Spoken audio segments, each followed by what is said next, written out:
Muy buenas noches a todos. Bienvenidos a esta 12ª entrega de Lágrimas en la lluvia, el programa que aspira a marcar la diferencia en complicidad con un público diferente. Decía Leibniz que el dueño de la educación es el dueño del mundo. Todo sistema educativo sano debería esforzarse por hacer dueños de la educación a sus destinatarios, que serán quienes mañana tengan la responsabilidad de guiar el mundo, y con ellos a los padres que velan por que lleguen a tenerla. Pero es achaque del poder establecido usurpar ese papel, erigiéndose en dueño de la educación, precisamente porque sabe que al arrebatar el control sobre la educación se asegura el control sobre el mundo.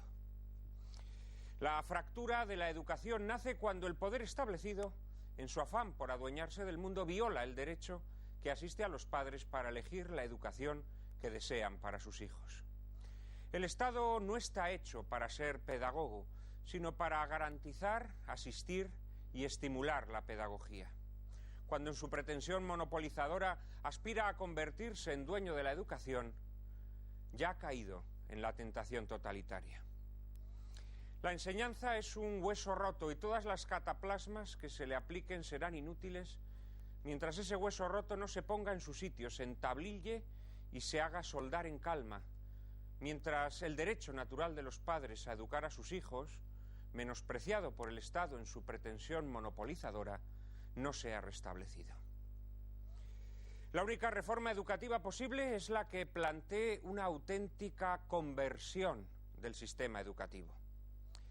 Los griegos a la conversión la llamaban metanoia, que significa cambio de mente. Y una verdadera metanoia no puede conformarse con meros cambios ornamentales, exige ahondar en las raíces del problema. Una reforma educativa que se limitara a ampliar o disminuir el horario lectivo de tal o cual asignatura, a rebajar o elevar la edad de la enseñanza obligatoria o a proponer que se repita curso con tal o cual número de suspensos, no solucionaría el verdadero problema. El mal seguiría alimentando las raíces del sistema educativo y cuando el mal no se combate, termina enquistándose. Pero una conversión desde las raíces no es posible si antes no hay penitencia. Y la penitencia consiste en reconocer los yerros cometidos, para lo que hace falta en primer lugar identificarlos y asumir su autoría. Y en segundo lugar, renegar de ellos mediante un propósito de enmienda. Y reconocer y asumir los yerros cometidos por acción o por omisión significa renegar de la utilización de la enseñanza como vía de adoctrinamiento e infiltración ideológica. Significa que las diversas administraciones renuncien a su pretensión monopolizadora sobre la educación. La izquierda ya ha dejado claro en multitud de ocasiones que no piensa dimitir de esa pretensión monopolizadora, cuyo propósito no es otro que convertir a las nuevas generaciones de españoles en lacayos de la ideología gubernativa encumbrada a la categoría de religión monstruosa. Y es que la izquierda ha aprendido que el modo más efectivo de promover la ingeniería social que anhela no consiste en actuar desde una esfera política exterior, como hacían los regímenes totalitarios de antaño, sino a través del indoctrinamiento cultural. Esto es, modelando a su gusto y conveniencia la esfera interior del individuo, su alma o su conciencia, o como queramos llamarla, de manera que lo que es imposición ya no se perciba como tal por el individuo, que se adhiere como un gustoso lacayo a ese indoctrinamiento cultural. Así, modelando a gusto la esfera interior del individuo, la izquierda ha logrado transformar la sociedad y desde luego no está dispuesta a renunciar a tamaño logro. ¿Y qué ha hecho la derecha, entre tanto?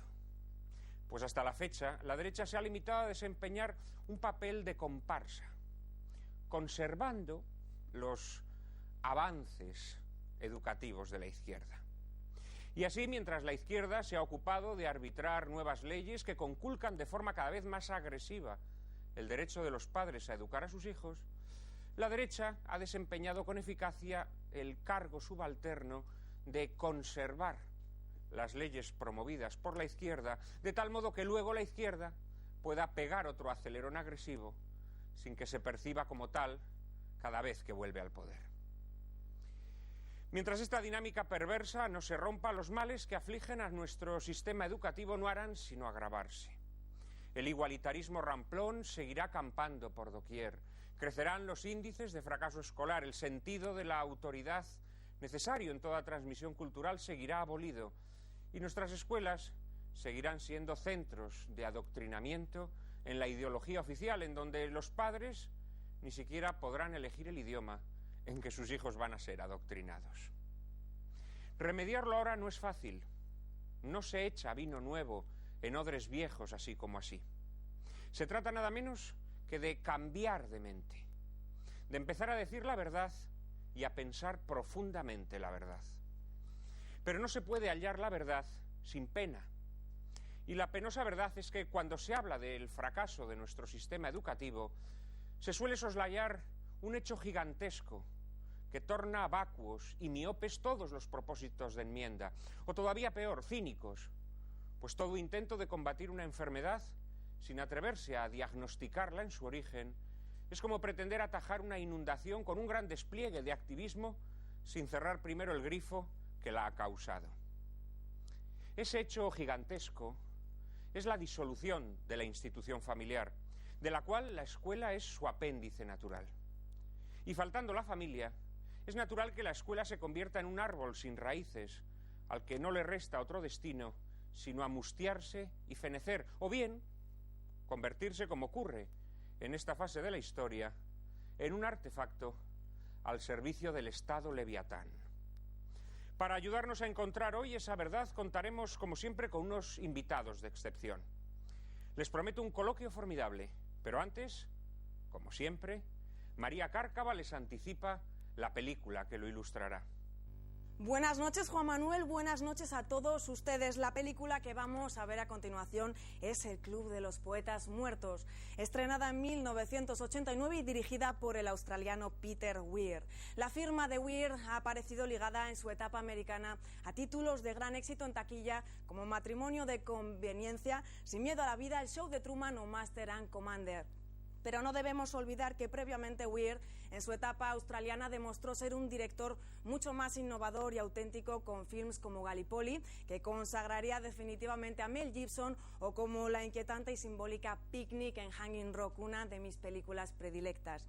El Club de los Poetas Muertos recibió un Oscar de la Academia al Mejor Guión, que fue escrito por Tom Schulman, guionista también de títulos como Cariño, He encogido a los niños o Los últimos días del Edén. Maurice Jarre, padre del francés Jean-Michel Jarre, fue sabiamente elegido para componer la banda sonora de la cinta. Jarre era desde luego un valor seguro. Había triunfado ya musicalizando Lawrence de Arabia, Doctor Zhivago, El hombre que pudo reinar, Único testigo o Gorilas en la niebla. Y lo seguiría haciendo con Ghost, Un paseo por las nubes o Soñé con África. El reparto está encabezado por el histriónico Robin Williams en el papel de John Keating, exalumno y profesor de literatura del prestigioso colegio de Welton. Entre el alumnado destaca la presencia de un jovencísimo Robert Sean Leonard, a quienes ustedes identificarán con el Dr. Wilson de la serie House, que aquí interpreta a un intrépido aspirante actor que comparte cuarto y confidencias con Ethan Hawke, uno de los actores cuya trayectoria más interesa al director de nuestro programa, en el papel del timidísimo Todd Anderson. La realidad es que muy pocas películas han tenido tanta repercusión y buena acogida entre la gente joven y entre los educadores como El Club de los Poetas Muertos. Pero dados los tiempos que corren, entenderán fácilmente por qué. Tradición, honor, disciplina y grandeza, pilares del Colegio Welton, intentarán ser sustituidos por el amor a una libertad desnortada como pauta pedagógica. El Club de los Poetas Muertos postula un modelo de educación, por desgracia hoy hegemónico, que consagra la abolición de toda autoridad, que en la película nos es presentada como impositiva, rutinaria, despótica, castrante y arbitraria, y la creencia absurda de que los alumnos pueden erigirse en maestros de sí mismos y guiarse por sus impresiones caprichosas y contingentes, o en el mejor de los casos por un batiburrillo de autoridades divergentes para que elijan las que mejor se adecuen a su temperamento o carácter, condenando de este modo al alumno a la dispersión y a la banalidad, al emotivismo y a la más completa desorientación. Y esto es exactamente lo que el Club de los Poetas Muertos propone muy sibilinamente. Les invito a acompañarme en el desenmascaramiento de las tesis lanzadas en esta habilidosa película. Después de la publicidad, les presentaré a los invitados que nos acompañarán esta noche.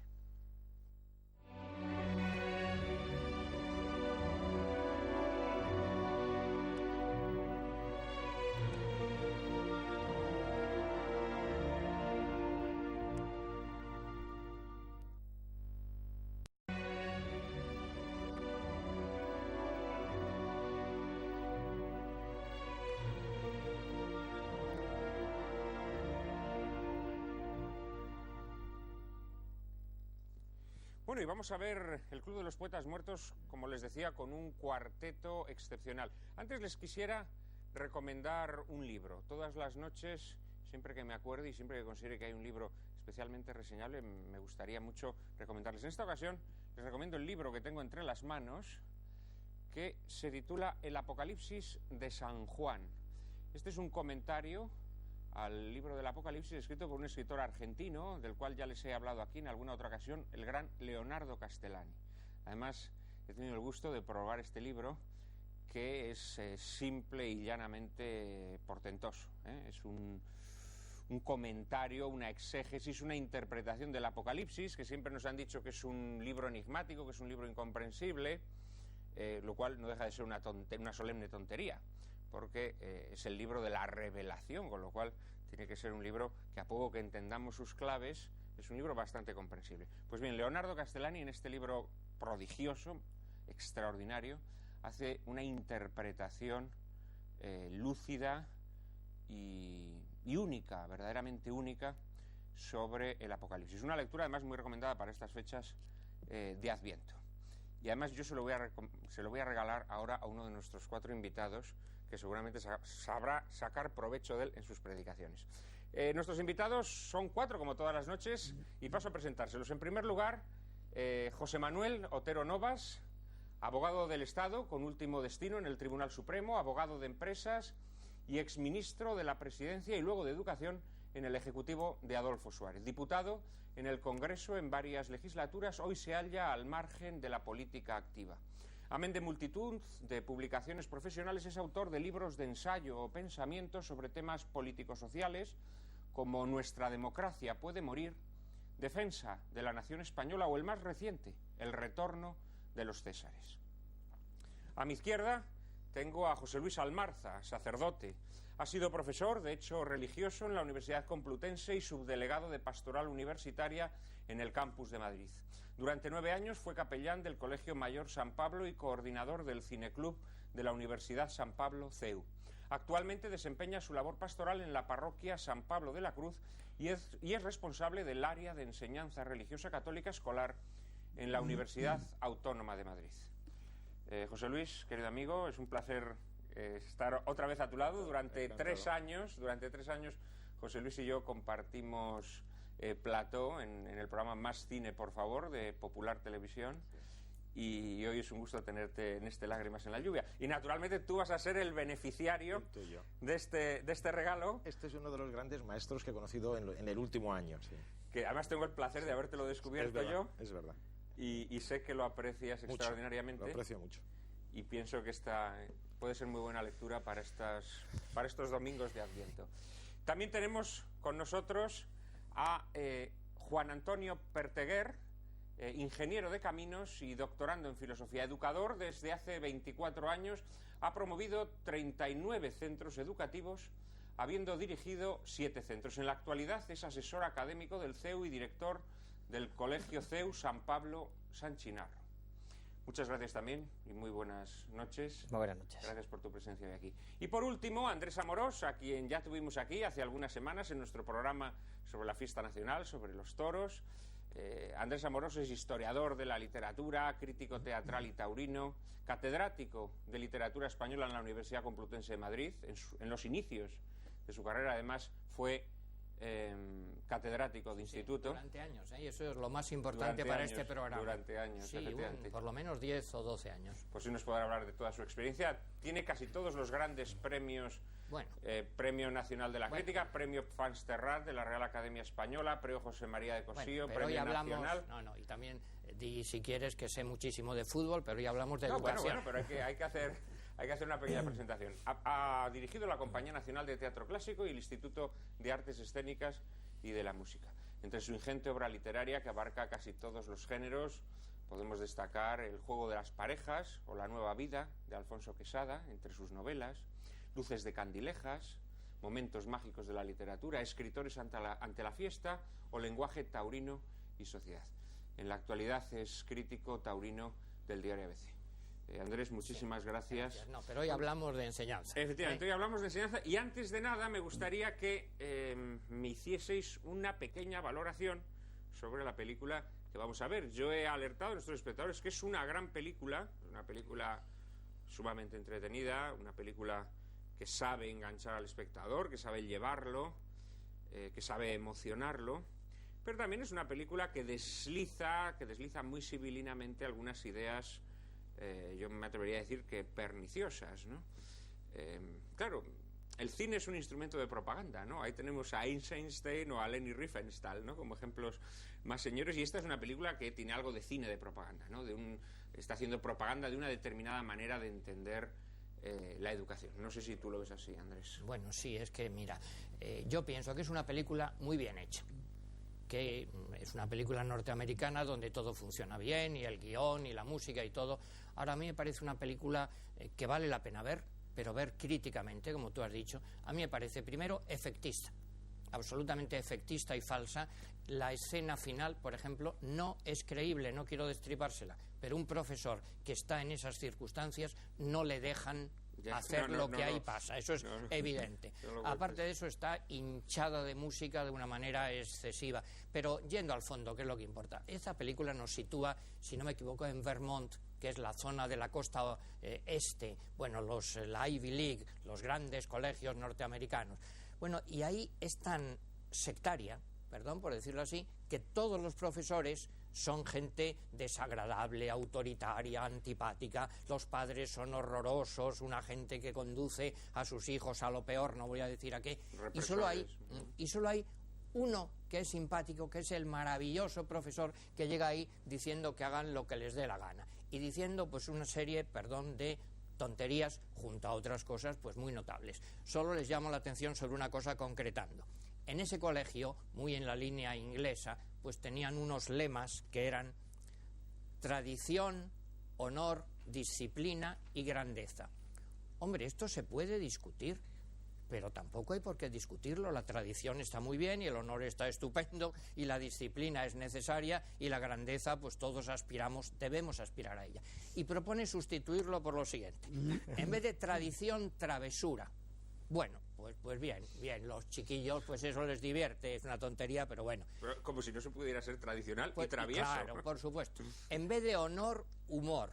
Hombre, hay que tener honor y tener humor. Pero ahora viene lo gordo. En vez de disciplina, decadencia. Hombre, por Dios, ¿cómo se puede predicar la decadencia? ¿Tú te acuerdas, Manuel Machado? Yo, poeta decadente español del siglo XX que he cantado las golfas y el aguardiente. Eso no es un ideal para gente joven, de ninguna manera, en absoluto. Y sobre todo esta cosa, en vez de grandeza, pereza. Hombre, ¿cómo se puede predicar la pereza a los estudiantes? Decía Larra, la pereza, la gran causa oculta de todos nuestros males. Y sobre todo un profesor que quiere ser simpático y maravilloso y que lo que hace es subirse encima de la mesa y decir a los chicos que se suban encima de la mesa, pues es un perfecto imbécil, por no decir cosas peores. Me temo que decadencia y pereza sí son... Pues claro. Sí son lemas. Pero es que es ir por el mal camino. Hoy predican muchos. Pero ese es el mal camino. Muchísimas gracias, Andrés, por estas palabras. José Luis, seguramente que tú también participas de esta línea que habrá aquí. Además de subirse a la mesa, arrancar una hoja de un libro encuadernado con pasta dura, ¿no? No, yo lo primero que diría es que es una película que no ha envejecido con el tiempo. Yo recuerdo películas que vi en los años 80, 90 que he vuelto a revisitar y han perdido con el tiempo. Para mí esta película no ha perdido con el tiempo y me pregunto ¿por qué?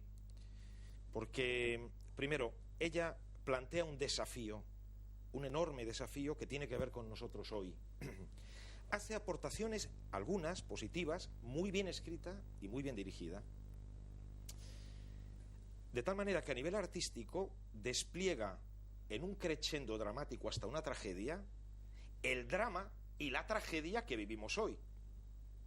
los resultados de nuestras universidades en comparación con otras, de nuestro sistema educativo, la obsesión por hacer un examen a no sé qué de mitad del itinerario de secundaria, que se puede falsear de mil maneras.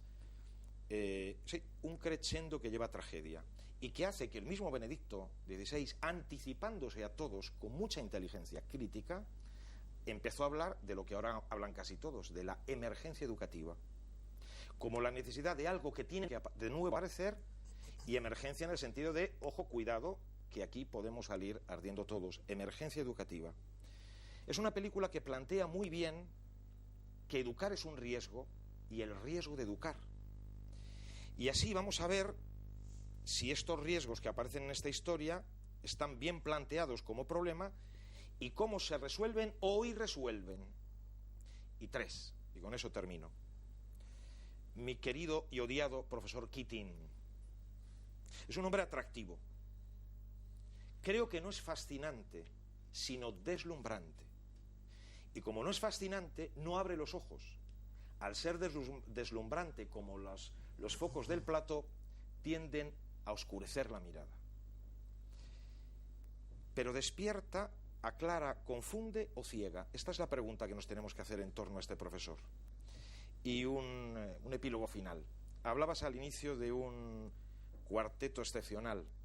Yo creo que es un terceto excepcional y yo como invitado, pero no siento rubor de estar con vosotros por una cosa que me permite hablar de esta película en primera persona, poniéndome en juego y creo que de un modo asertivo. En mi vida he tenido 5 o 6 grandes maestros, de los cuales 2, junto con mi padre sería el tercero, pero 2 de ellos han dejado una huella y han plasmado mi vida de arriba abajo. Claro. Pues bien, estos 2 maestros, Abelardo de Armas y don Luigi Giussani, son infinitamente superiores al doctor Keating. Tienen algo de Keating, pero le rebasan y creo que podría dar razones de por qué. Seguramente que luego habrá ocasión para darlas. José Manuel Otero Novas, me decías antes que una de tus hijas ha estudiado en el colegio en el que se rodó esta película. Sí, efectivamente es un colegio del estado de Delaware. Mi hija mayor estuvo un año ahí estudiando y yo en el verano previo recibí una carta en la que me decían: mire usted manda a su hija, pero debe saber qué. Primero, este es un centro no confesional, pero sí judeocristiano, y exigimos que nuestros alumnos acrediten que al menos una vez a la semana han asistido a un acto de culto de su religión. Segundo, este es un colegio que patrocina la verdad y la honradez, y entonces le advertimos que si su hija es cogida copiando un examen o si es cogida bebiendo, en fin, incumpliendo 2 o 3 reglas que tenían básicas, será automáticamente expulsada. Bueno, aquello me gustó. Fue un planteamiento que me gustó. Eran los años 85, más o menos. Todavía no se había rodado el Club de los Poetas Todavía Muertos. no se había rodado. Contracorriente. A mí me gustó.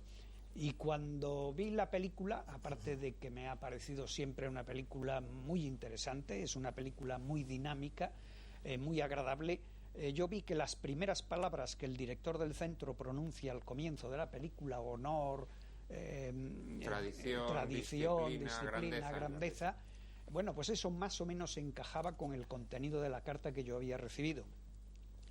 No obstante lo cual, a continuación la película ya se separa absolutamente de la primera impresión que yo podía haber tenido. Y lamento mucho que me den la palabra después del cura José Luis, porque habla tan bien que necesariamente mis palabras van a quedar un poco deslucidas. Él lo ha dicho muy agudamente. Yo en la película he encontrado simplificaciones y contradicciones importantes que me parece necesario efectivamente desmontar. Simplificaciones, por ejemplo, ¿en qué? Pues cuando habla de la disciplina y de la autoridad, pues bueno, el concepto de disciplina lo asocia a un director ya con cara desagradable, con gesto desagradable, y a un padre de familia absolutamente estúpido. Odiosos Un todos. padre todos. de familia, sí. Un Luego padre... se prepara el enemigo para derrotarlo. Bueno, claro. Es una victoria fallida, falsa y pírrica. Pero ese es el sectarismo, claro. Claro. Los malos y el La único bueno. caracterización burda, ¿no? Propia de muchas Sí, películas. pero es un padre de tesis, familia ¿no? que decide las actividades extraescolares de su hijo en el centro sin hablar con su hijo. Bueno. Lo cual, o sea, Es poco eso- verosímil, por otra parte. Yo Claro. no conozco a ningún padre que porque su hijo colabore en una revista Bueno, literaria o participe en un grupo de teatro monte en cólera. O sea, me parece una cosa demencial, claro, en ese intento de El caracterizar problema hoy es si el padre decide algo. burdamente. ¿no? Pero perdona una cosa. termina, que tengo que pasar la Sí, palabra sí, a... si a ti te hubieran dicho que le iban a enseñar decadencia y pereza, hubieras mandado a tu hija ahí. No, naturalmente. Naturalmente. Pues ya está. Otro concepto, el concepto de tradición. El concepto de tradición dice: no sigan las tradiciones, seguid lo que os diga vuestra razón, o algo así parecido. Se dice, bueno, como si la tradición estuviera reñido con la razón. Bueno, la tradición es algo que se tiene, que se valora mientras no se considera oportuno cambiar, pero te meten en esta dinámica. A mí la película me ha recordado la dialéctica erística de Schopenhauer, ¿no? Donde él dice cómo ganar una discusión sin tener razón. Le dice: coja usted un concepto, transfórmelo y luego impúteselo a su enemigo, con lo cual ha ganado la batalla. Pero no solamente eso, hay otras contradicciones. La contradicción, por ejemplo, de un colegio donde los chicos van perfectamente vestidos con su corbata, todos perfectamente puestos, y el profesor se lleva un jersey de mala manera. Bueno, no es creíble. El ideal del profesor diciendo que él está educando en el libre pensamiento. No es verdad. No es verdad. El profesor está educando en algo que desde comienzos del siglo XX en Europa llamamos el vitalismo. Lo que te salga de dentro, tú vive, carpe diem, aprovéchate del momento, etcétera, etcétera. No es el libre pensamiento, es una filosofía perfectamente definida en la que quiere educar a los alumnos diciéndoles que deben hacer lo que libremente quieran. No es en eso en lo que les está educando. Y hasta dónde el profesor, otro tema importantísimo, hasta dónde el profesor quiere que sus alumnos lleguen en sus experimentos, en el hacer lo que quieran, hasta dónde. Esa es una gran pregunta que está contestada, bueno, como con un golpe bajo en la película, porque cuando llega un momento traumático en la película, el profesor se encara con los alumnos y les dice: es que eso no lo debías haber hecho, es que naturalmente hay momentos para el valor y momentos para la prudencia. Y punto. ¿Y De la cuál es? prudencia hasta ese momento no les había Hasta hablado, ese solo del momento valor. nada. Pero además, ¿cuál es el momento del valor y cuál es el momento de la prudencia y hasta dónde? Eso se lo calla. Sí. Con lo cual, bueno, te ha estafado. Bueno, Ha podríamos estado- seguir, pero no Te agradezco quiero- esta introducción y ya por último tienes la palabra. ¿Qué te parece la película?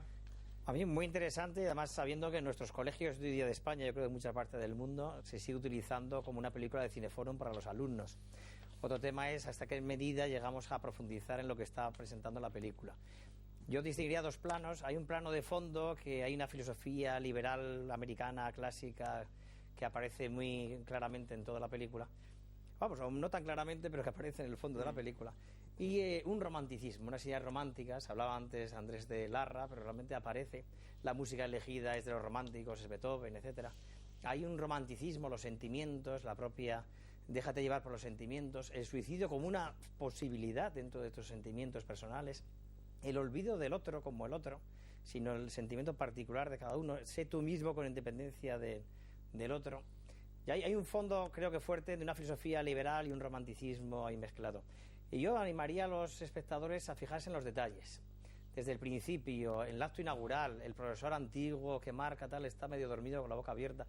Hay muchos detalles que quieren transmitir de alguna manera, quieren manipular al espectador para que claramente identifique una postura, se identifique más por una postura que por otra. Y ciertamente ese padre que dicen tan opresor y demás, pero tampoco le presenta tan así, porque nos le presenta lógico. Es que yo quiero el bien de mi hijo, es que estoy buscando tal. Ciertamente no escucha al hijo, pero nos presenta siempre a los distintos actores con cierta lógica. Es ciertamente que es una lógica muy artificiosa y que responde poco a la realidad de las aulas y lo que estamos viviendo, pero yo creo que va atrapando al espectador y le hace creer que eso puede ser hasta verosímil, ¿no? Por lo tanto, Bueno, tenemos que dejarlo aquí porque si no se nos hace muy tarde. Invito a todos nuestros espectadores a que vean el Club de los Poetas Muertos con esta mentalidad crítica que les han propuesto nuestros invitados. Nos vemos a la conclusión de la película.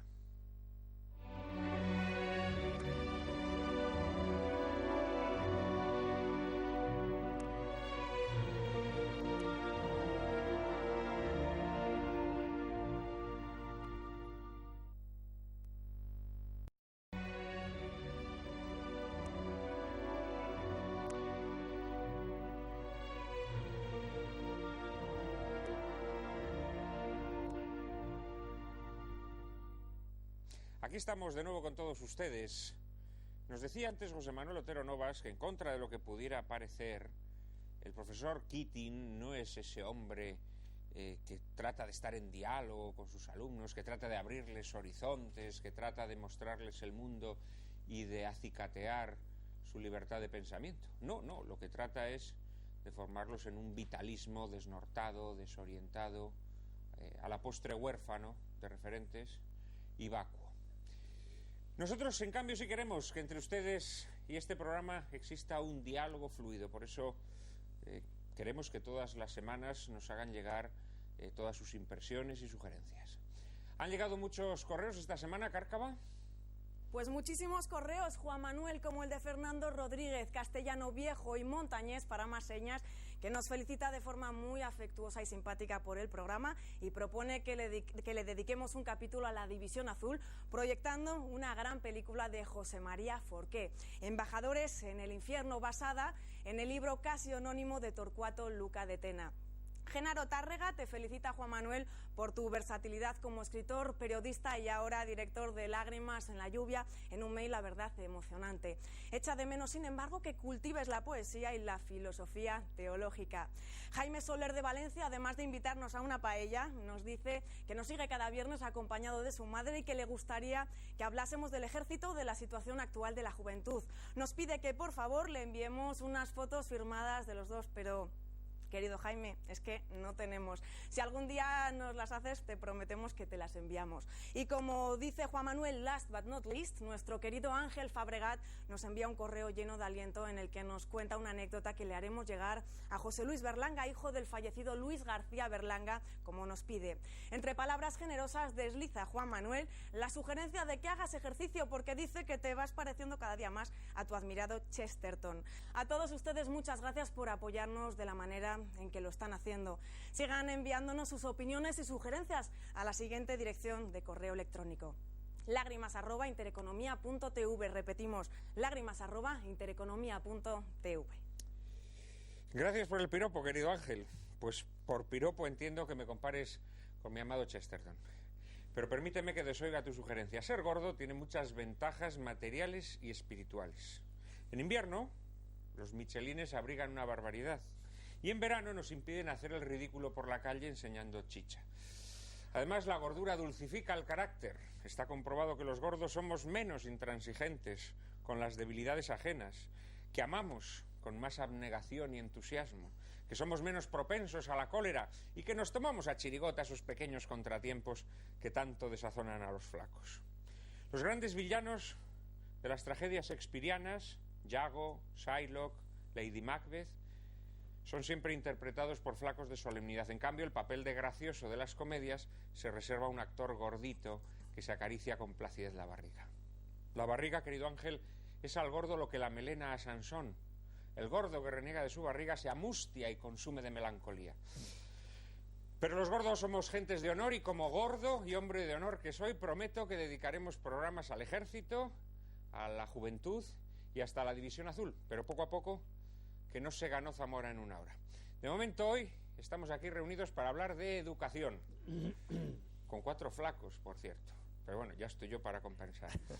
Y yo creo que deberíamos empezar, queridos amigos, por establecer qué es eso de educar. Educar es esto que nos ha dicho el profesor Keating en el Club de los Poetas Muertos, dejarnos llevar por el impulso, dejarnos llevar por la preferencia.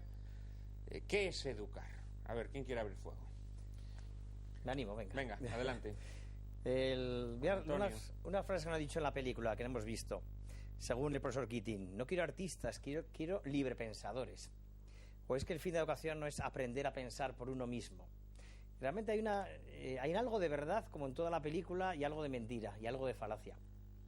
Educar es mucho más. Educar es, en mi modo de ver, ayudar a descubrir en cada niño, en cada niña, en un lenguaje evangélico, qué talentos Dios le ha puesto dentro. Ayudarle a desarrollarlos al máximo y a sacarlos en favor, sobre todo, de los demás. Educar es ayudar a un niño a ser feliz haciendo felices a los demás. Creo que es mucho más alto ese enfoque que el que estamos viendo en esta película. Un enfoque que es una especie de libertad por libertad, de libertad del hacer, del sentimiento, de un mero vitalismo que no conduce sin finalidad ninguna, sin una causa final que nos lleve a dar un sentido a esa educación. Además, si me permites, por el tema, la palabra libertad, claro, es la palabra mejor vista en nuestra época. La libertad es un movimiento. La libertad tiene que tener un punto de partida y tiene que tener una dirección. Eso es fundamental. Claro, porque si no, no es tal libertad. O sea, si no hay un punto de partida, partes desde el vacío. Con lo cual, eso no es libertad, ¿no? Y si no tiene una dirección, un hacia dónde, que es lo que define todo movimiento, pues tampoco es libertad. Es divagar. Claro, es el entregarnos al vagabundaje, ¿no? Claro, para formar personas con auténtica libertad de juicio, con libertad de criterio, con capacidad para enjuiciar libremente la realidad, primero tienes que dotarlas de una munición. Pues claro. Tienes que dotarlas de una munición y luego tienes que orientarlas.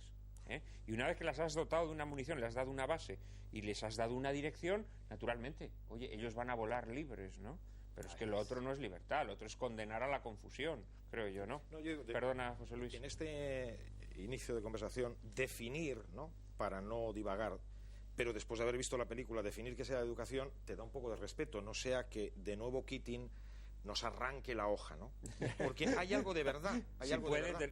Que hay muchos Keatings. O sea, como proceso vital y dinámico no lo podemos congelar, no lo podemos... pero sí nos podemos acercar de una manera precisa.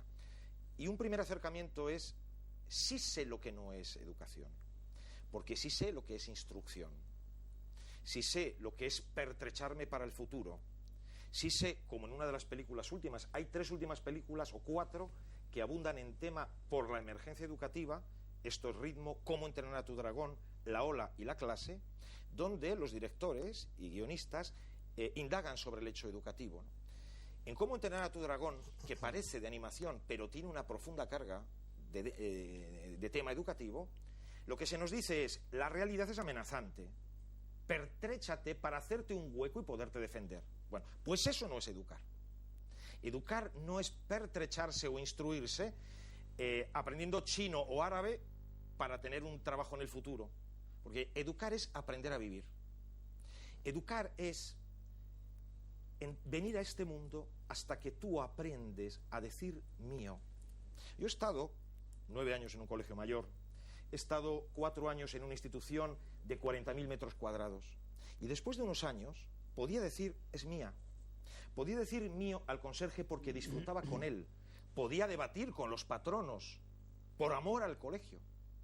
Y poder decir, yo me muevo aquí con libertad, porque entiendo el significado de estas cosas, entiendo por qué merece la pena estar aquí y qué finalidad tiene. Educar es introducir en la realidad para que esa realidad se haga tuya y puedas comunicarla de una manera positiva y atractiva con esperanza.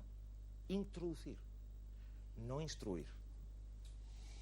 Andrés, si quieres. Bueno, o José Manuel. Porque yo bajo luego a detalles más pequeñitos.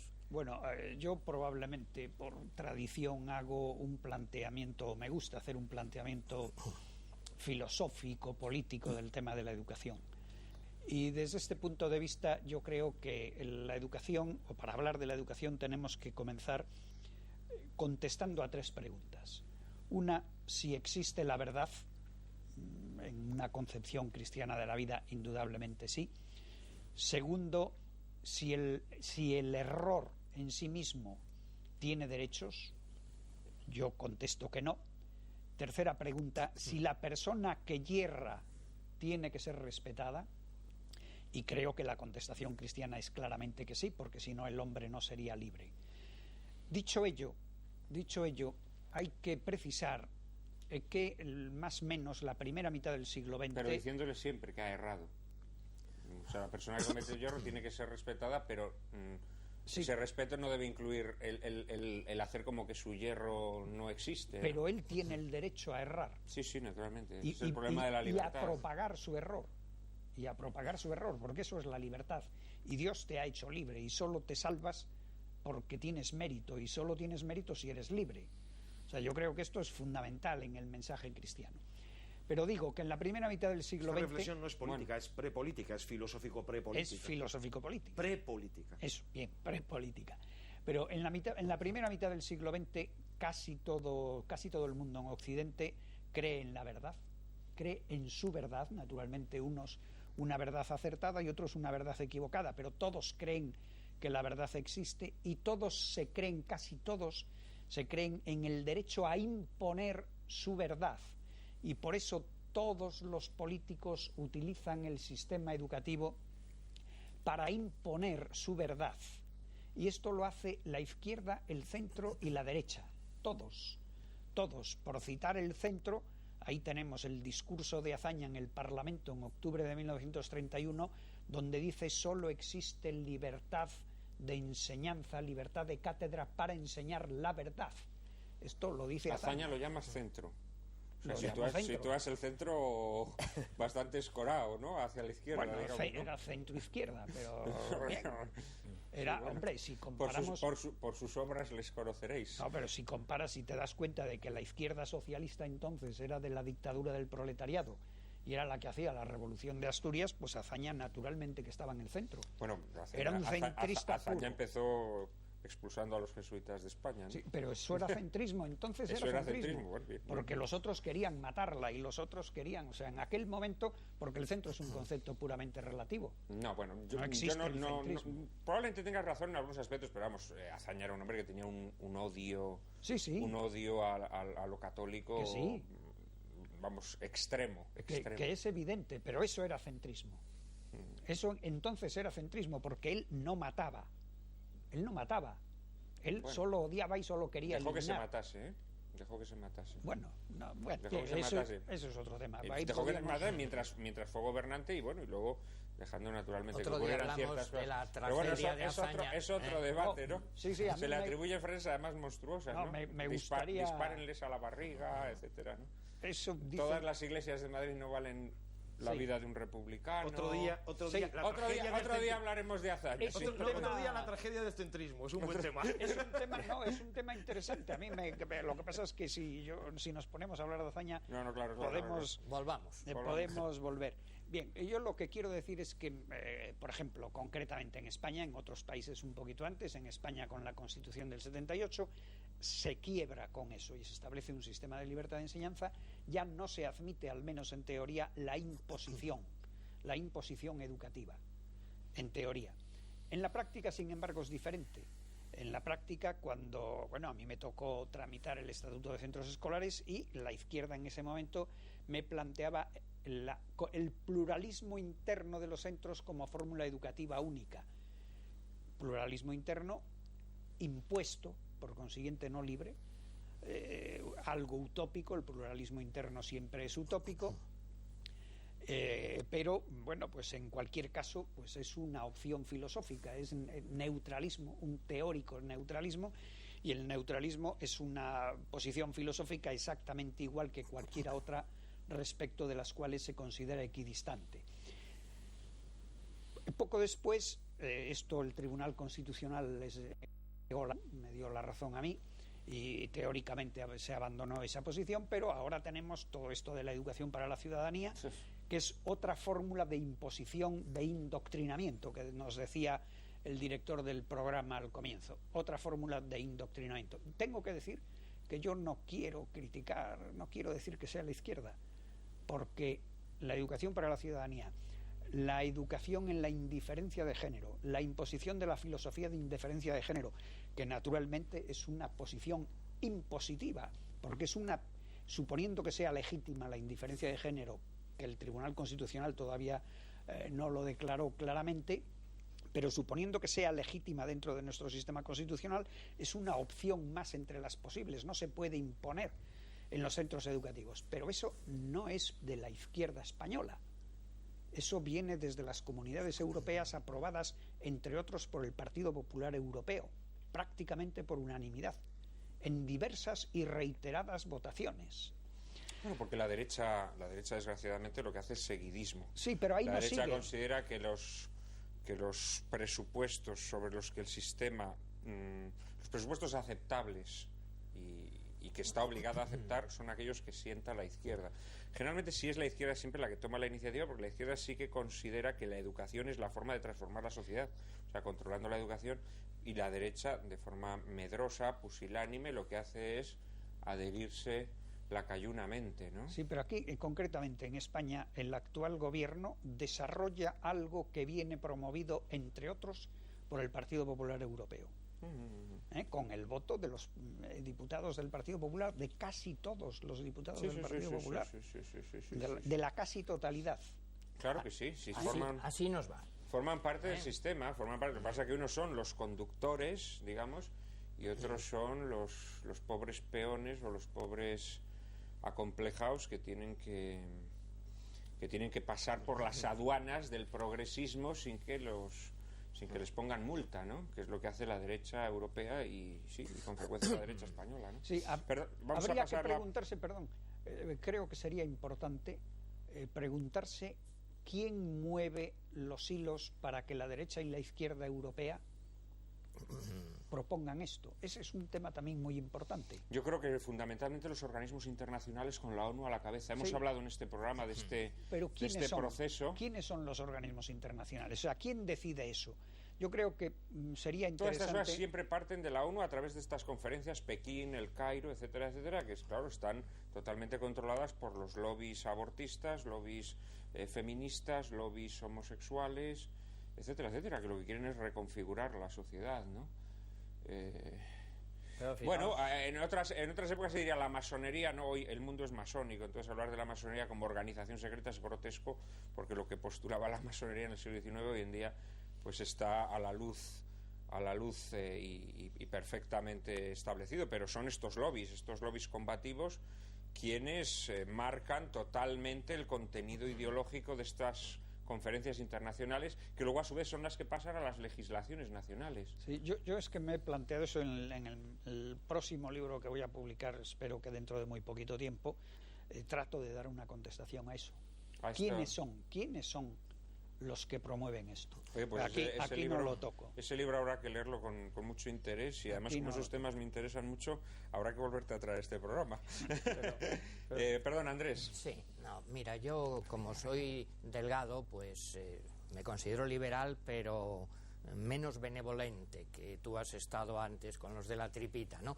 Mira, a mí este profesor, el señor Keating, me parece sencillamente... Pero solo con los de la tripita, ¿eh? Sí, no con Keating, ¿eh? Ya. A mí este profesor Keating me parece sencillamente un necio. Y voy a concretar. Empieza con un libro que yo conozco, que se llama Understanding Poetry. Bueno, ese es un libro para enseñar literatura que responde a lo que se llama el New Criticism. Pero claro, cualquier persona sensata que sepa algo de literatura sabe que valorar la literatura pues con unos criterios cuantitativos, izquierda y derecha, eso es una necedad. Entonces, si no estás de acuerdo con eso, lo que has de hacer es no usar ese libro, no arrancar una página, que es una tontería. Claro, también ahí, en ese colegio, se ha dicho siempre que el que es muy tonto es el homo unius libri. Es que ahí tienen el libro. Hombre, no tenga usted el libro como tienen en Estados Unidos. Tenga usted distintos libros para entender la poesía. Y si usted quiere explicar poesía y concreto, pues lo que ha de hacer es, para empezar, partir de que la poesía es tradición. Absolutamente. Si no se entera de eso, no sabe usted ni una palabra. Y el Código Virgo Rosas y el Carpe Diem es tradición y es métrica. Y también, los románticos. Pues claro, y luego hay pasión y luego hay emoción, pero hay que estudiar primero. Bueno, y vamos a España concretamente. Mira, yo me acuerdo del genio, uno de nuestros genios, que es Mingote. Sacó hace años unas viñetas que se veía. Un señor del siglo XVIII con peluca, ahí reflexionando, y decía: el problema de España es un problema de educación. Y luego salía un romántico con la chistera, vestido como Larra, y decía: el problema de España es un problema de educación. Y luego uno de hoy, El problema de España es un problema de educación. Y siempre decimos, debían ponerse de acuerdo quizá los partidos españoles para llegar a una fórmula, pues a un acuerdo educativo. Todo lo contrario. Vamos a ver, resumo concretísimamente. En mi opinión, hay una cosa que es la estupidez universal. Yo no hablo de instituciones. Hay algo que es la tontería universal. Stultorum numerum infinitus est. Y ahora la nueva pedagogía está llena de eso. Y eso llega a España con algunas peculiaridades. Vamos a ver, te pregunto una cosa. Entre clase y clase hay un periodo de tiempo en el cual no hay clase. Y en mi tiempo los niños salíamos al patio pues a pasar a hacer pipí o a jugar con la pelota de corcho. ¿Cómo se llama eso? Es un receso. A ver. Recreo. No, eso es muy anticuado, perdón. Ahora se llama segmento de ocio. Ya. Hace falta ser estúpido para creer que cambiando las palabras por una cosa más pedante se arregla algo más. Bueno, en España, ¿qué pasa?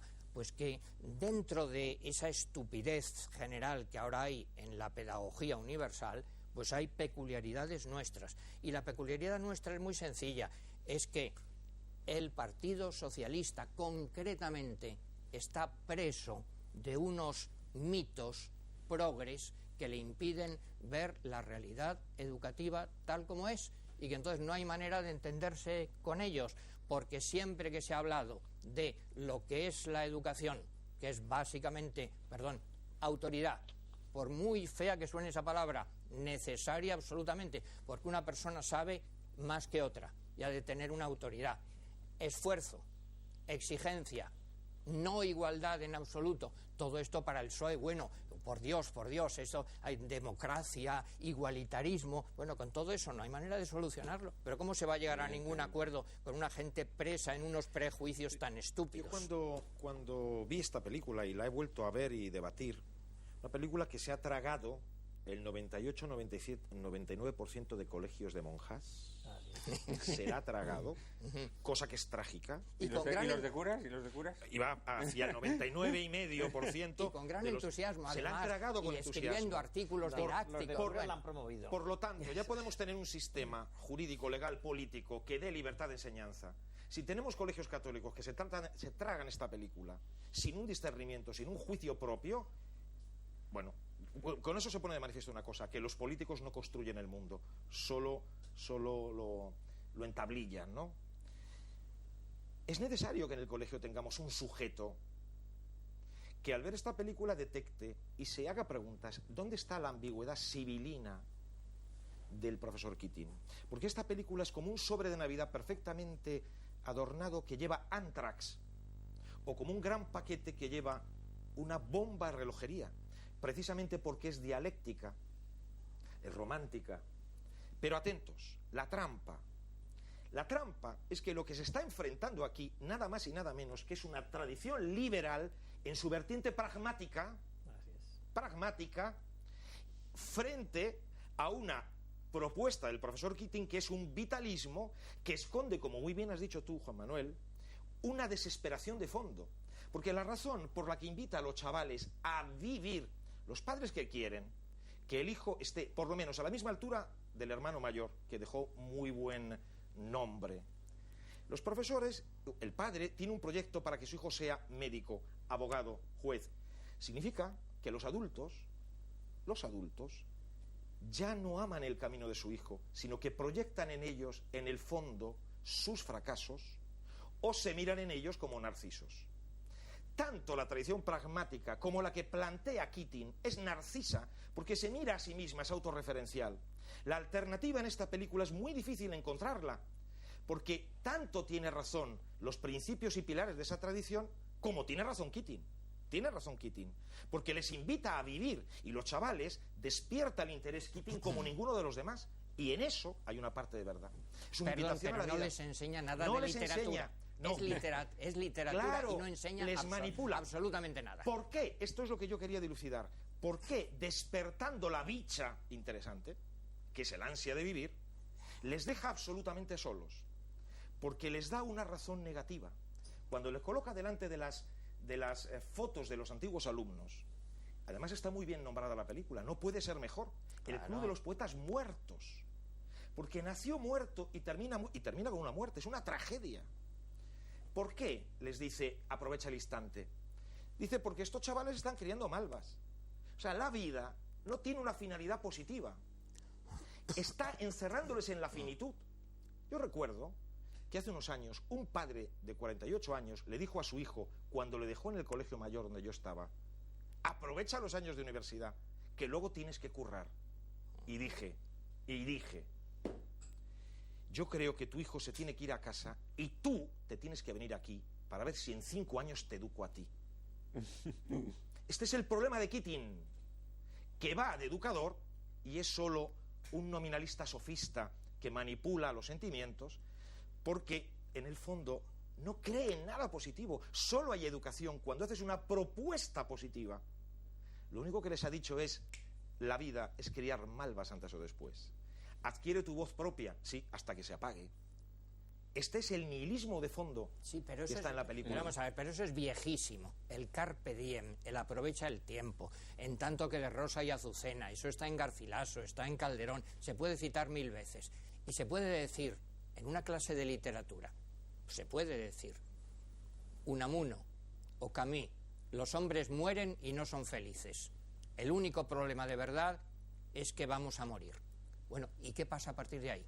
Hombre, si eres honesto intelectualmente hay que decir, sí, hay personas que tienen unas creencias religiosas, estas o estas otras o estas otras, hay personas que lo solucionan de otra manera. Simplemente decir, disfrutad, escribid poemas, eso es para tontos. Es pero esta película yo creo que lo que plantea, por enlazar con lo que decía José Manuel Otero Novas, vamos a ver, el pluralismo educativo a lo que conduce finalmente es a que todas las hipótesis que explican la realidad tienen el mismo valor y por lo tanto todas carecen de valor. Todo vale, nada vale. Todo carece de valor. Y claro, cuando en medio de esa selva de hipótesis, cuando a ti te dicen, oye, pues Calderón de la Barca es igual de bueno que... sí, que darle una patada al balón oyendo la 9ª sinfonía. Hombre, no, o sea que todo es igual de bueno, ¿no? O sea que el escritor más detestable del mundo pues puede tener sus valores al igual que Miguel de Cervantes, pues y que a su vez... No. Claro, al final, entre todo eso, al alumno ¿a qué se le condena? Se le condena a la absoluta orfandad.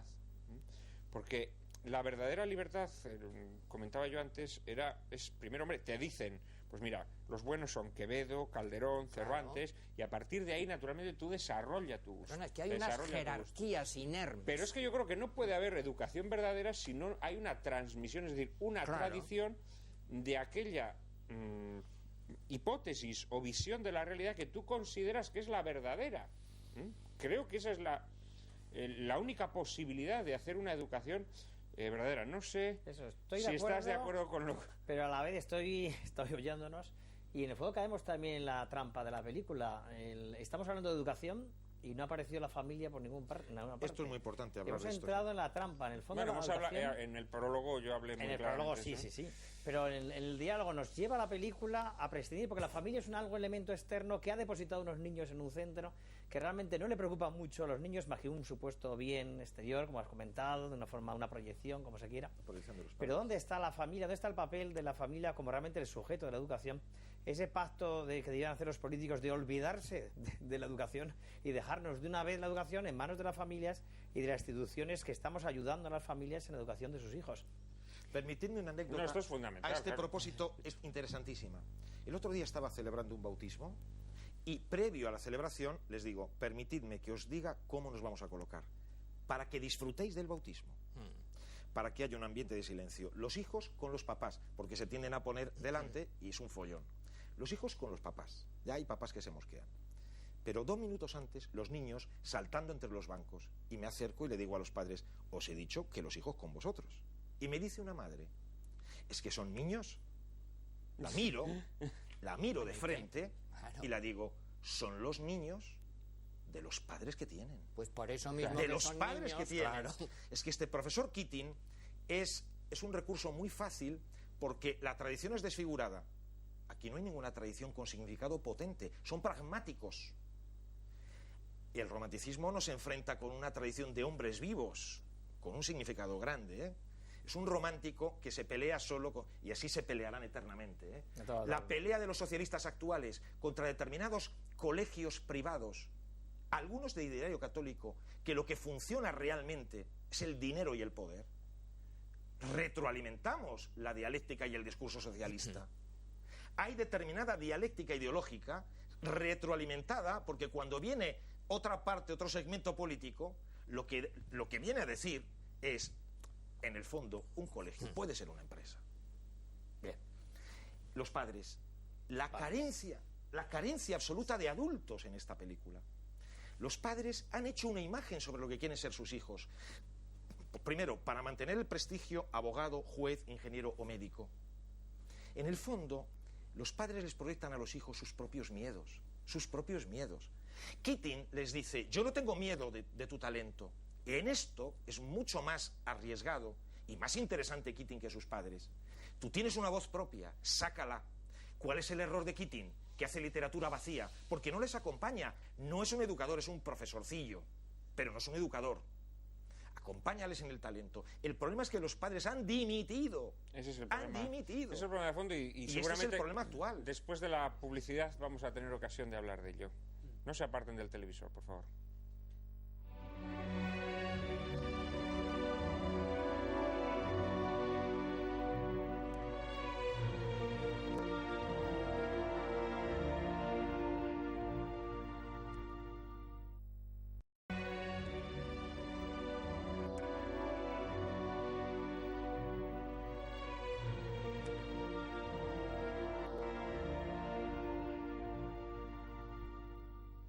Me ha alegrado mucho que Juan Antonio Perteguera haya sacado a colación la familia, puesto que naturalmente la escuela es la prolongación natural de la familia, ¿eh?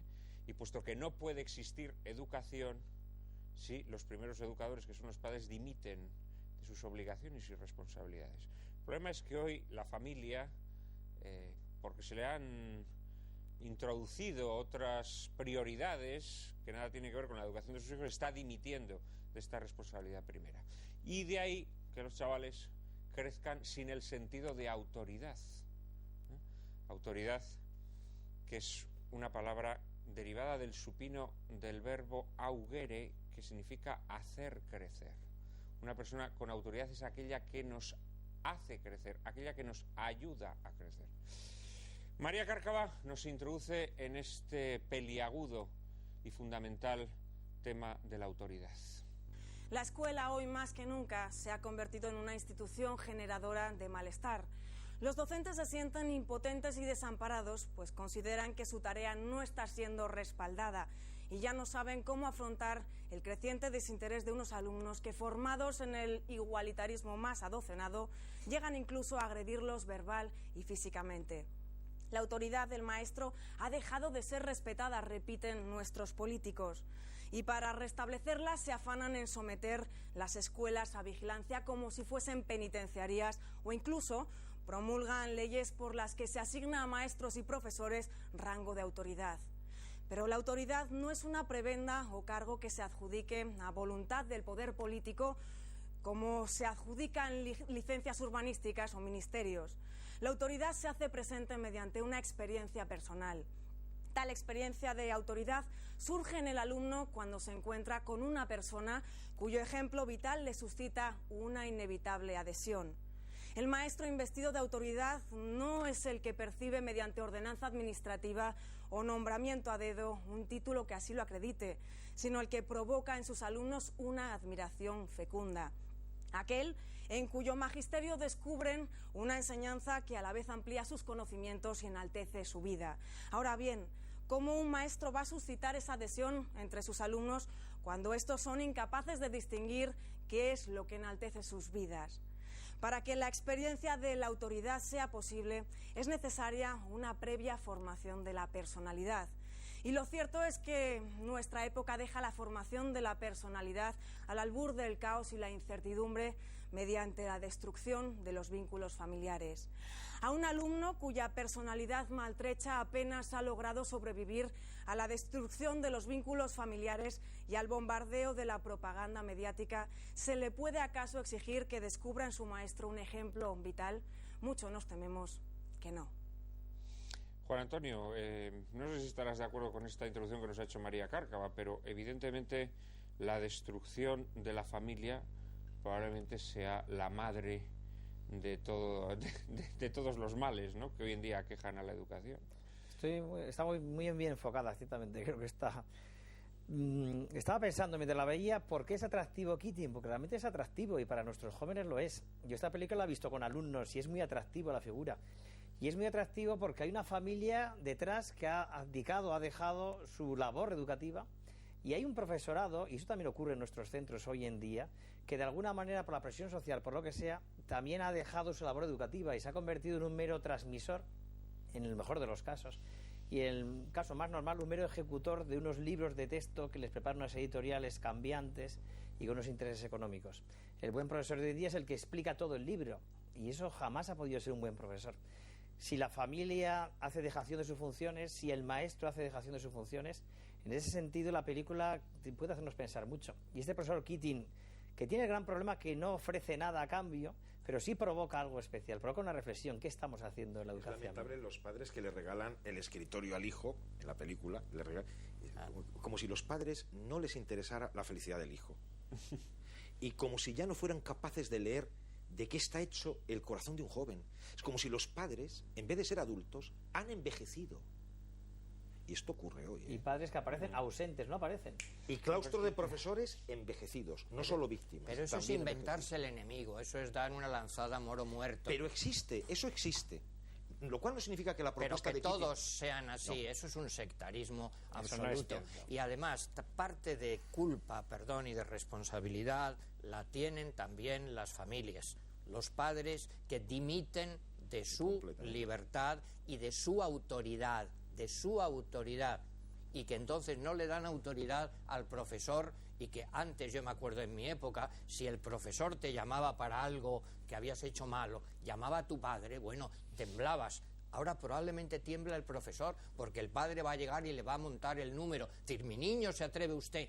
Miren, esa crisis de autoridad no tiene sentido ninguno. Miren, en una cosa que es menos importante, ya lo sé, menos importante, pero también lo es, que es Bolonia.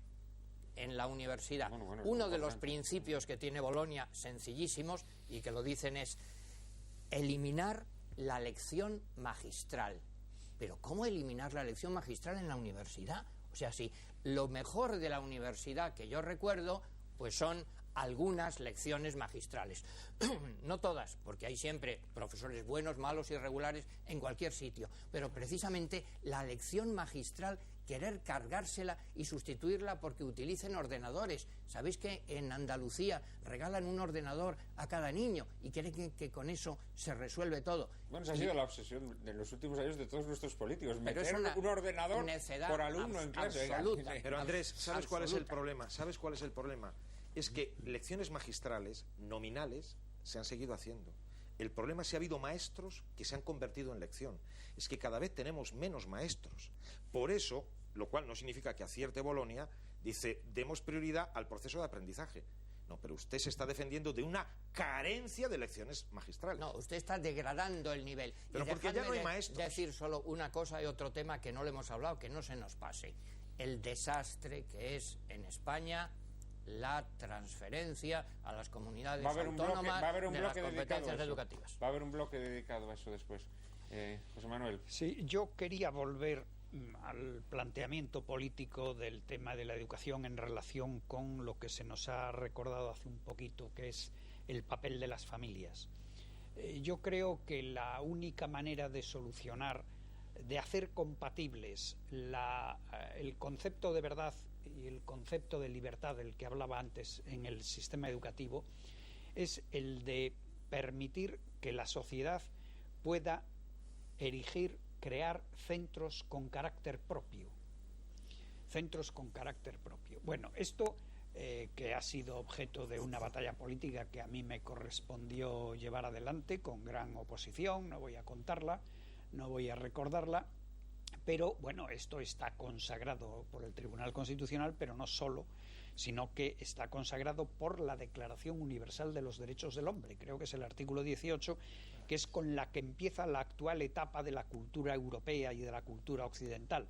los padres son los principales, las personas que en primer lugar tienen derecho a decidir el tipo de educación que quieren para sus hijos, razón por la cual el Tribunal Constitucional, en relación con mi ley de centros escolares, dijo es que no solamente pueden existir, es que el derecho fundamental a elegir tipo de educación no se produce si ustedes no montan en la sociedad libremente centros educativos con distintas orientaciones y con la posibilidad de ser perfectamente homogéneos, es decir, con una orientación determinada. Es decir, no basta consentir la libertad educativa de los padres y su creatividad social, sino potenciarla. Hay que crear los cauces que son centros educativos con determinados idearios o caracteres propios o como se le quiera llamar. Porque enriquece.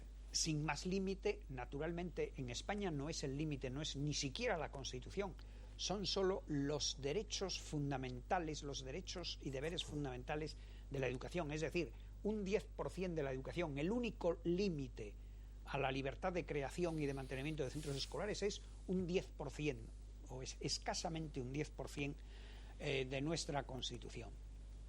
Bueno, y esto, hay que tenerlo en cuenta. Hay naturalmente el problema de que los centros se conviertan en centros sectarios, eso siempre es un riesgo. La libertad tiene riesgos, también hay soluciones, no voy a entrar en eso, pero cabe articular modos para evitar el sectarismo, que a mí me da miedo también. Pero en fin, me da miedo también pues los excesos que hay por la libertad sexual y por todas las libertades. Pero hay que educar con unos valores. Hay que educar con unos valores y con los valores que quieran las familias. Con los valores que quieran las familias, porque eso es la manera de respetar la libertad. En cuanto al tema de la autoridad, y ya con eso concluyo. En cuanto al tema de la autoridad, yo creo que el problema que tenemos es que la nueva fase de la cultura occidental, que comienza más o menos con la Declaración Universal de los Derechos del Hombre, que tiene las ventajas que yo acabo de reseñar, esta nueva etapa pues es una etapa hedonista, pragmática y de vida fácil, de pensamiento débil y de vida fácil. Es una etapa en la que naturalmente se han rebajado los niveles de esfuerzo, los niveles de exigencia. Hemos democratizado la enseñanza, digo democratizado entre comillas, porque eso no tiene nada que ver con la democracia, pero bueno, la hemos extendido y estamos muy orgullosos. Yo estoy muy orgulloso del esfuerzo que hice para extender la enseñanza, pero el resultado es que efectivamente los mínimos niveles de cultura o de instrucción los hemos generalizado, pero los niveles de excelencia han descendido.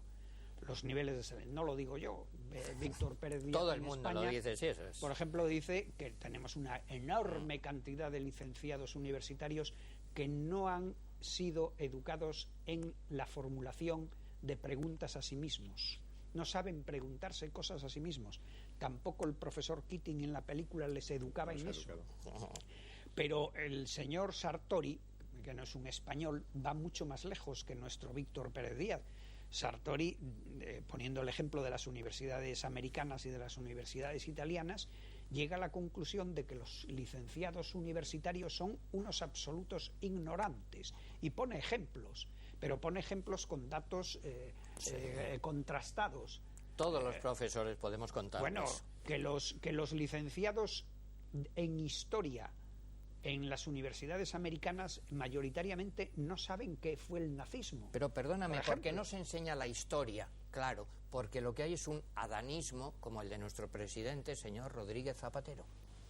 Has hablado de un tema muy interesante que es el conflicto, digamos, entre un centro de carácter propio que tenga la posibilidad pues de inculcar aquellos valores que sus fundadores consideren convenientes. Hombre, vamos a ver, yo creo que naturalmente tiene que haber unos límites, pero esos límites yo creo que los tiene que establecer la racionalidad ética. Es decir, el hombre, decía Aristóteles, es un animal que tiene capacidad para discernir moralmente la naturaleza de sus acciones, para definir lo que es el bien y lo que es el mal. Evidentemente en una escuela hay determinadas ideas que no se debe permitir que se propaguen, ¿no? Pero el problema de hoy, el problema de nuestro tiempo, es que el hombre ha dimitido de la racionalidad ética. Y el problema es que la ideología gubernativa que se trata de imponer, que yo vería bien que hubiese unas ideas que se impusieran, o sea, unas reglas de juego que se impusieran, pero es que las reglas de juego que se están imponiendo, es decir, la ideología del régimen que se está imponiendo, es ya una ideología que ha dimitido de la racionalidad ética. Entonces hoy en día el poder obliga a las escuelas a que se impartan determinados contenidos que son moralmente perniciosos, que éticamente, y aunque estén disfrazados de bien, son mal. Claro, esta es la gran paradoja. Cuando el pastor se convierte en lobo, es decir, cuando el Estado, que tendría la obligación de vigilar el buen ordenamiento de la escuela, se convierte en un lobo, que a lo que va es a hincar el diente a los niños, ¿no? Aquí hay un tema monstruoso. Que tenía Juan Antonio Ferter la palabra primero y luego... Sobre la misma línea, hemos hablado de libertad y hemos hablado de educación, y que para que haya educación se requiere que haya verdad, porque si no hay verdad hacia donde dirigir la educación es un mero adoctrinamiento, un mero amaestramiento de niños, y una verdad que tiene que acomodarse a la realidad, y una capacidad intelectual que tiene que ser capaz de discernir el bien del mal. Pues hay frases, con los valores que quiera la familia o que quiera el Estado. Yo ahí discrepo, ¿no? Los valores que correspondan con la realidad y que corresponden con el bien y el mal. Si una familia del País Vasco cree que es un valor importante la lucha armada contra estos historia medio inventada, no tienen derecho a hacer eso, porque eso va contra la realidad y va contra el bien y el mal.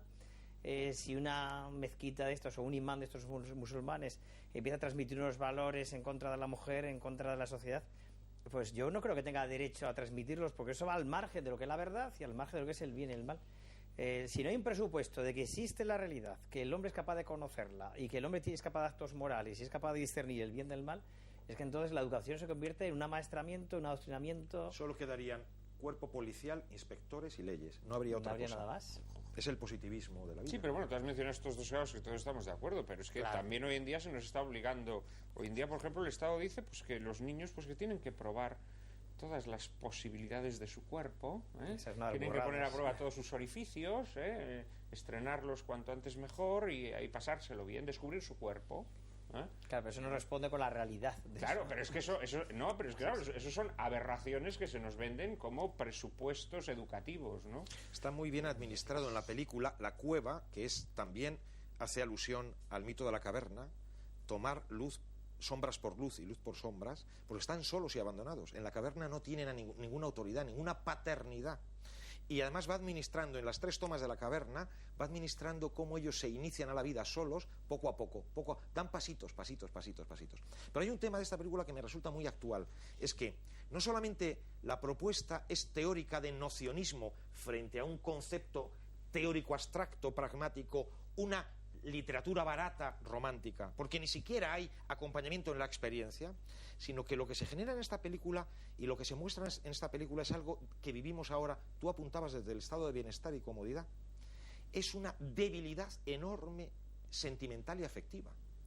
Tenemos chavales que incluso pueden ser excelentes académicamente, con una debilidad afectiva y emocional impresionante, de tal manera que aunque seas matrícula de honor, la vida te pega un golpe y te tumba. Tenemos, en el orden de lo político, siempre se dice que hay gente en la derecha... Porque son personas que tienen unas grandes carencias afectivas, que no se les ha formado el carácter, porque les falta el humus, que es... ¿Cuántas veces en la lucha política, en el terreno cotidiano, la derecha política ha tenido gente mejor preparada como opositores y carreras universitarias, y en cambio no han acogido a fondo el debate en la calle? Es una debilidad afectiva, es una falsa educación nocionista. Bueno, pues en esta película, además, lo que hay es un debilitamiento de los afectos, porque el muchacho, en cuanto el padre le dice no, nadie le enseña a afrontar los problemas. Educar es crecer en la problematicidad. Aquí en la película solo se crece en la conflictividad social, conflictividad pedagógica, conflictividad ideológica, pero nadie me acompaña para hacer ver que un problema es una ocasión de encuentro con el otro y de crecimiento. El chaval, en cuanto tiene un problema, se quita de en medio. Es posible que esta sociedad blandengue, que tiene padres proteccionistas, lo que quiera sea un Estado proteccionista. A más blandenguería, mayor proteccionismo. Ahí queda ese pensamiento. Tenemos una pequeña pausa para la publicidad y enseguida estamos de nuevo con ustedes.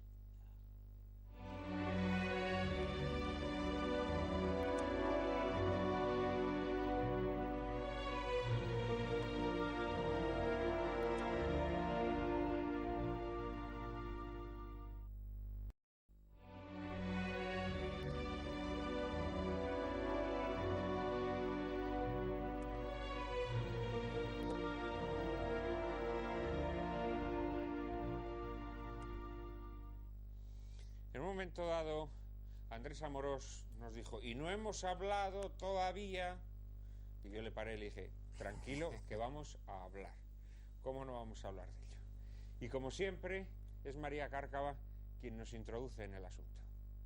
La Constitución española regula los principios fundamentales aplicables a la educación y establece un reparto de los distintos ámbitos competenciales educativos en favor de las diversas entidades y administraciones presentes en el Estado. Aunque la programación general de la enseñanza sigue siendo competencia de la Administración General del Estado, lo cierto es que las comunidades autónomas han ido ampliando su ámbito competencial hasta completar una absoluta transformación de nuestro modelo educativo, en el que el Ministerio de Educación solo se encarga de sentar el marco en el que debe desenvolverse la enseñanza, dejando a las administraciones autonómicas el desarrollo de programas y planes de estudio que contienen todo tipo de abusos ideológicos y tergiversaciones históricas, así como la posibilidad de decretar la expulsión del idioma oficial de España de las aulas, imponiendo la enseñanza obligatoria en catalán, vasco o gallego. En las últimas décadas, España ha cambiado varias veces de legislación educativa, pero ninguna de tales reformas ha puesto coto a esta peligrosa deriva que exalta las identidades regionales en detrimento de nuestro pasado común. Así, mientras disciplinas que explican nuestro pasado, como la de historia de España, el latín o la filosofía, son vaciadas de contenidos o simplemente condenadas a la irrelevancia residual, la realidad común a la que pertenecemos se torna incomprensible. Y el ocaso de las humanidades coincide en el tiempo con la imposición de nuevas disciplinas adoctrinadoras que condenan a las nuevas generaciones a vivir en un mosaico de reinos de taifas. Andrés, como ves, no se nos escapa nada, ¿eh? No, claro. Mira, quisiera decirlo muy suavemente, pero es un tema muy grave. Cualquier político español, de derechas o de izquierdas, solo con que sea sensato y crea en España y crea en la cultura, sabe que es absolutamente urgente, básico, fundamental, no se puede evitar recuperar las competencias educativas transferidas a las comunidades autónomas, porque eso es una verdadera locura, y lo ha dicho María Cárcava muy claramente. Les pongo ejemplos. Que un niño andaluz estudie a Fernando de Herrera y no estudie a Fray Luis de León, ¿qué es? Pues una locura. Eso ni es cultura ni es nada. Que estudien las lagartijas del río que pasa por su pueblo y no estudien a Cervantes o a Shakespeare, claro, eso es el nacionalismo en el peor sentido de la palabra. Y eso además es acabar con España. Y por supuesto, lo ha mencionado también María, la lengua. Se lo digo con toda sencillez, miren, la lengua española, la lengua común, con todo el respeto a las demás, la lengua común con la que nos entendemos todos, con la que se entiende un gallego, con un catalán y con un vasco, es nuestra principal aportación cultural, nuestra riqueza básica. Prescindir de eso, negárselo a unos niños, es un suicidio cultural absoluto y un suicidio económico también. Mira, un amigo mío, José Luis García Delgado, está estudiando las implicaciones económicas de la lengua española y, entre otras muchas cosas, cerca del 16% del Producto Interior Bruto de España dependen de la lengua española. Yo pienso la lengua común, las otras también son españolas, ya lo sé, la lengua común, que es una jerarquía distinta, negárselo eso a unos niños porque hayan nacido en Cataluña o en Vascongadas o en Galicia, es el peor favor que les pueden hacer. Es una locura y es querer acabar con España. Ahora también me acuerdo en este momento, y acabo, perdona, una cosa muy clara. El señor Jordi Pujol, que ahora decimos, mucha gente dice, tenía un sentido de Estado. Perdón, ¿un sentido de Estado? Le preguntaron, ¿y a Cervantes le interesa a usted? Bueno, no, a mí Cervantes no, me interesa Goethe, porque claro, Cervantes es de España. Pues así vamos. José Manuel, decía Andrés Amorós que los políticos sensatos tendrían que darse cuenta que hay que dar marcha atrás, que hay que retirar las competencias a las autonomías. Imposible. En materia educativa, ¿crees que eso es posible? ¿O crees que es una vía que ya no tiene marcha atrás, la que se ha iniciado? Vamos a ver, en la vida, de momento, lo único a lo que no se le puede dar marcha atrás es a la muerte. Todo lo demás es susceptible de volver atrás. Yo, hablando de esta cuestión, no me gusta, el tema no me gusta, pero en fin, ya que a se mí plantea, tampoco, pero es así. Ya que se plantea, tengo que... No, pero a mí no me gusta por razones especiales, y es que, de alguna manera, yo soy responsable del inicio del proceso. Pero... O sea, ¿consideras que tienes una parte de culpa en ello? No, ¿Asumes una culpa? No he dicho eso. He dicho que soy responsable del inicio del proceso. Nadie es perfecto, decía Billy Wilder. Nadie es proceso, pero es que no es lo mismo que tener culpa. Que tendré muchas culpas y probablemente las tengo. Pero de lo que me confieso es de ser responsable del inicio del proceso. Y lo que tengo que decir es que lo que está ocurriendo en materia de educación no tiene nada que ver con la Constitución española. No tiene nada que ver con la Constitución española. La Constitución española, que es en lo que yo he sido responsable, y los primeros estatutos de autonomía, que en materia educativa los negocié yo personalmente, no planteaban ningún problema. No planteaban ningún problema, porque según la Constitución, el Estado español, el poder central del Estado, tiene la facultad, entre otras muchas cosas, de determinar cuáles son los contenidos obligatorios para tener títulos académicos en España. O sea, es decir, los contenidos de la educación los fija el poder central. Eso es lo que dice la Constitución, 149.1, 18 me parece que es. Bueno, eso es lo que dice.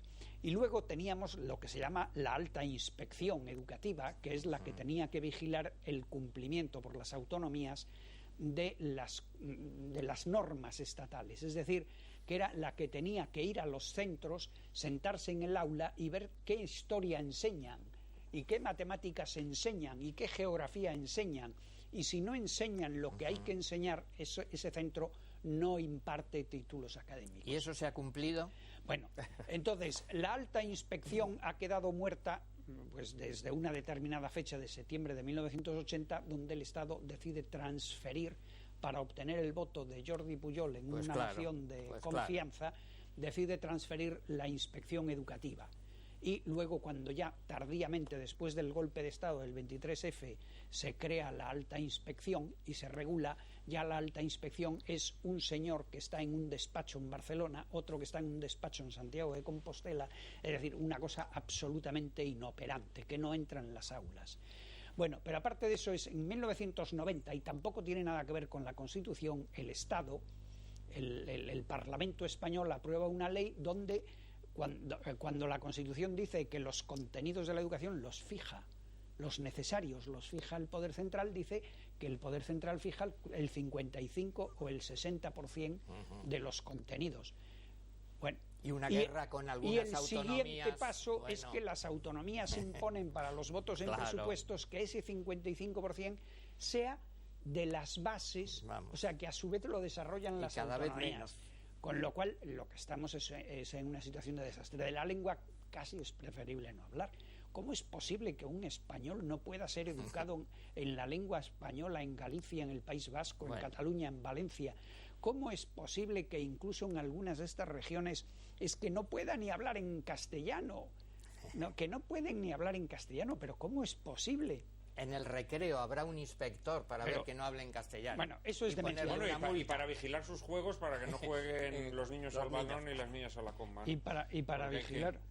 Realmente esto es muy interesante porque fijaos que mientras las autonomías o los gobiernos autonómicos lo que están poniendo más énfasis es en formar paletos, o sea, gente que fuera del horizonte de su aldea desconozca el mundo, el Estado, los sucesivos gobiernos lo que tratan es de adoctrinar ideológicamente. Es decir, por una parte está ahora mismo tenemos al gobierno obsesionado en generar una especie de moral pública o de amoralidad pública a través de asignaturas como educación para la ciudadanía, educación sexual, vigilando los juegos de los niños, etcétera, etcétera. Y por otra parte tenemos a las autonomías, todas engolfadas, ¿no?, en enseñarle las 27 variedades de lagartija autóctonas, ¿no?, de que se estudien los 200.000 afluentes y subafluentes del río que pasa por su región y que ignoren oceánicamente todo el resto de la cultura española. La pelea sobre el flamenco, si es andaluz o es extremeño, por Dios, ahí vamos. Es una cosa monstruosa. O sea que Keating quitaba una hoja, aquí el poder, Bueno, aquí lo que quita es todas las demás y deja una, ¿no? Deja una, pero la que él quiere, claro, la que él quiere, ¿no?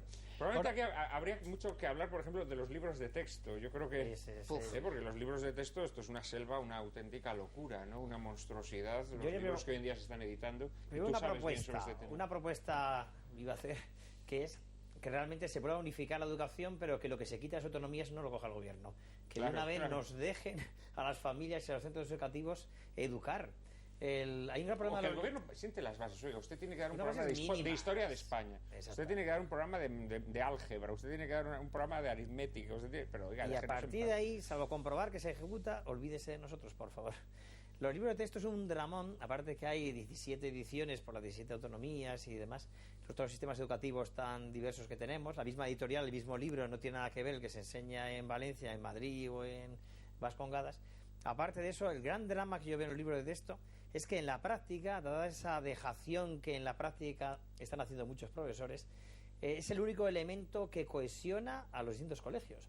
Hemos elegido esta editorial y eso es lo que explican los profesores. Es un mundo al revés. Las editoriales las que están haciendo de cohesión de lo que está educando en los colegios.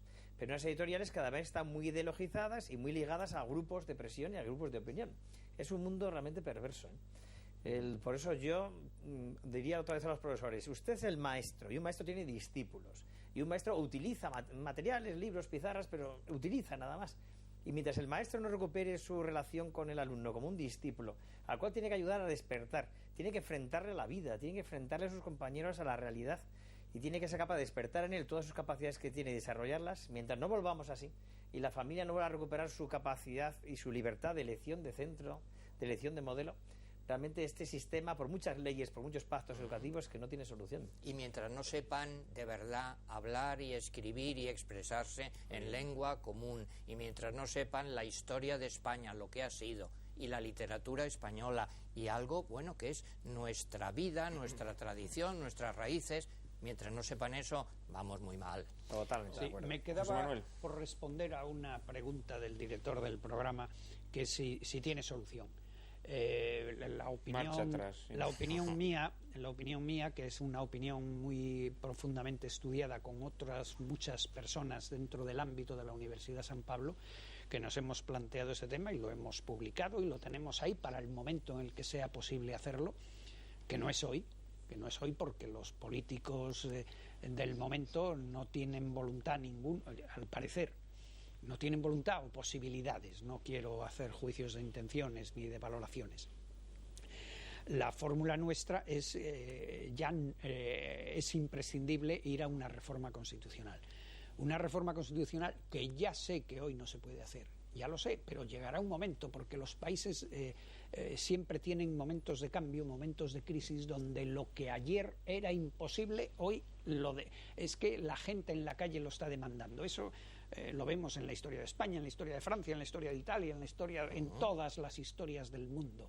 Bueno, nosotros para ese momento tenemos preparadas unas soluciones a este y a otros problemas. Pero perdona, porque la crisis económica, y no quiero salirme del tema, ha hecho que mucha gente abra los ojos a que la realidad autonómica, tal como está ahora en España, es insostenible económicamente.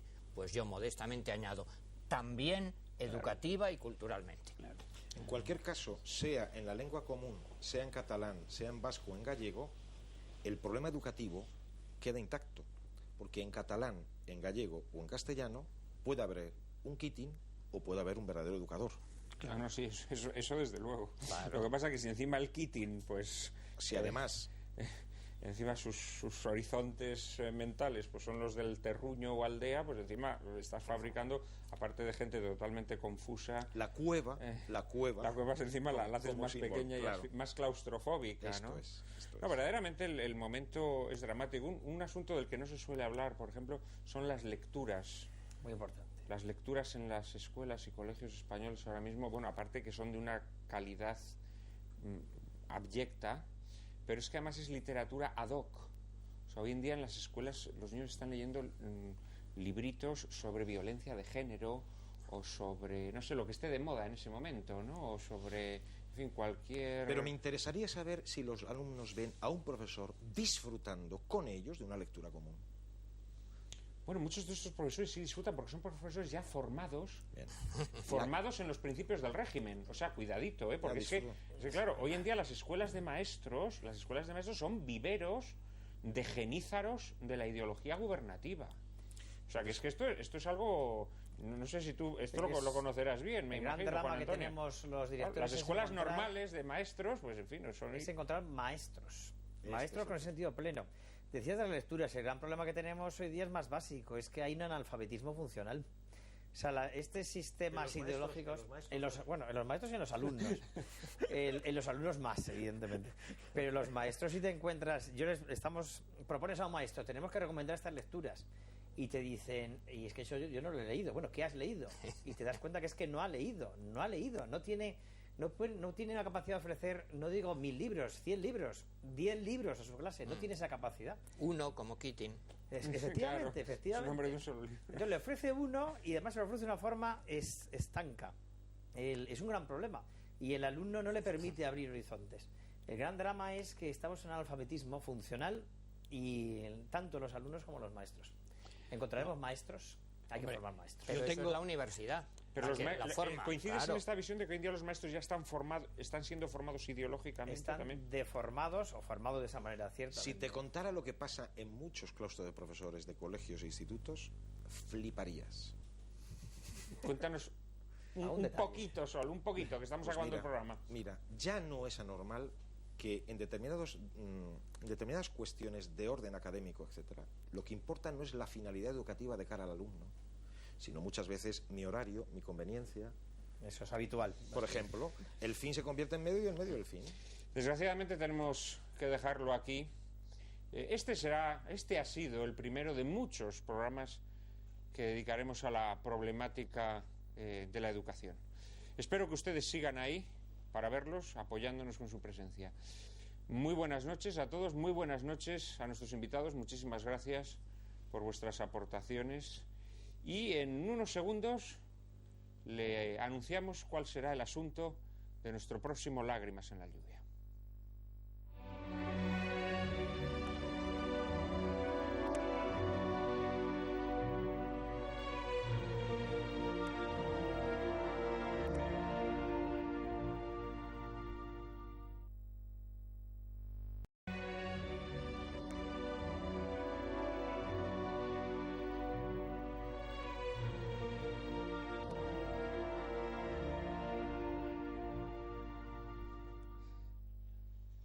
Hoy hemos hablado de autoridad y creo que se nos han quedado muchas horas en el tintero. Por ejemplo, Cárcava, tú reconoces mi autoridad porque me reconocerás que los gordos imponemos mucho, ¿no? Qué pesado estás hoy con lo del gordo. Mira, Prada, me impones mucho, pero en ningún caso por esos kilitos de más que dices que tienes. Reconozco tu autoridad, especialmente porque no eres autoritario. Y la verdad es que no sé qué más decirte, Juan Manuel. Bueno, pues no sé, pues que soy una persona autorizada. Sí, luego... no soy autoritario, pero soy autorizado. Es que luego me preguntas esto para luego decir que soy una rebelde, o sea que... En fin, la semana que viene les ofreceremos un programa que en cierta manera es la continuación natural de este que hoy les hemos ofrecido. Un programa sobre el concepto de autoridad tan desprestigiado en todos los niveles, familiar, educativo, político, religioso, como corresponde a una sociedad que ha hecho del igualitarismo una nueva forma de sibilina esclavitud.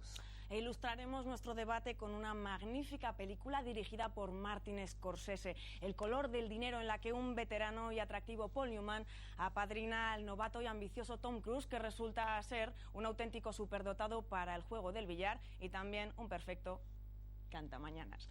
No se la pierdan. Ya saben que a partir de ahora ya no podrán llorar lamentando que la televisión es un desierto de la inteligencia y el buen gusto.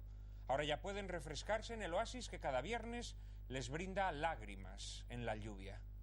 Todos los viernes, a las 9:30 de la noche, aquí, en Intereconomía Televisión.